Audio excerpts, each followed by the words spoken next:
Hey, welcome to Sipper Social Club. I'm Jeremy. Today, I'm bringing you something from the Daftmill distillery. This is the 2008 UK summer release. Daftmill, very small, farm-to-bottle distillery, making lots of buzz in the whiskey world. I'll let you know if the hype is real when I nose it, taste it, and give it a mark. All right, Daftmill, fairly new lowland distillery. Pretty low production, I believe up until now. They've only been releasing twice a year. This expression is 12 years old. It is a marriage of just 6 first fill ex-bourbon casks, coming in at 46% ABV and limited to just 1,760 bottles on the nose. Really nice, sweet, kind of malty characteristic to this. So like vanillas, honey, some cereal notes, baked goods. Definitely get like some baking spices, a little bit of nutmeg in here. Really kind of delicate flavors. Some of these you really got to search for. Maybe get some grassy kind of element to this as well. But really, really nice. Definitely in like the softer profile, I'd say. But everything seems to be like really well balanced. Really enjoyable in the nose for sure. Let's go palate.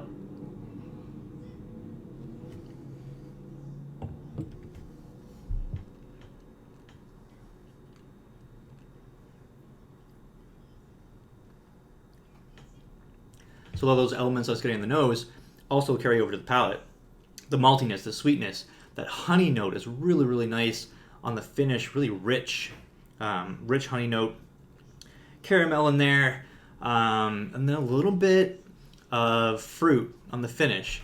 I'd say probably like a raspberry. But again, this like rich, buttery viscosity. Really nice and oily, very mouth coating. Finish lasts very long. Really, really nice. This is just straight up delicious, delicious whiskey. Is it a profile that I haven't had before? It's a little different. My tasting notes, I've said them before. Really rich honeys you can sometimes get in a really nice ex-bourbon cask.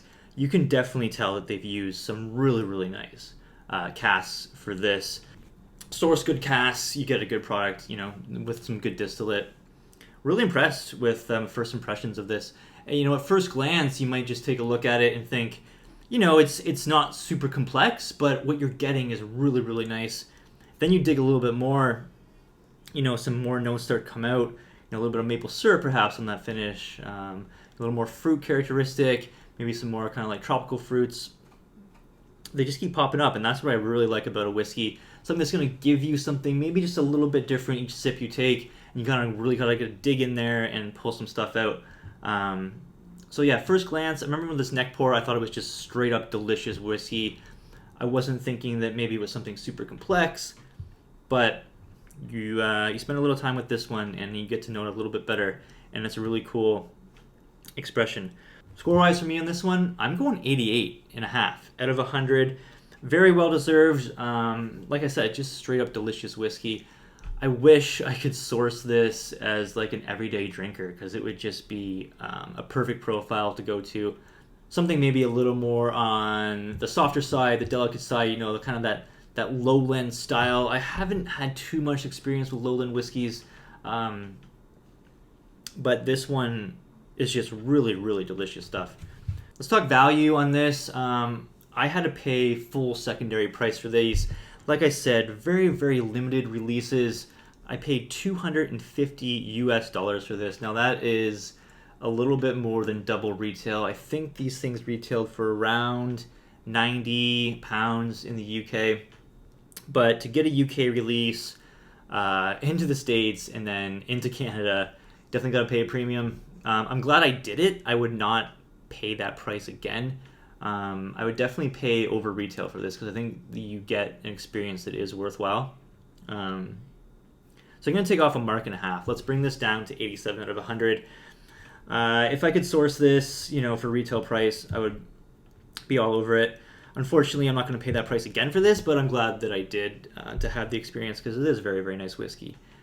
Let me know what you think. Daftmill Distillery, have you heard the hype surrounding this? I know Ralphie did a really well detailed distillery visit back when they had opened up, like, you know, a long time ago. I think he was there maybe like 9 years ago when they were first, you know, running into the production.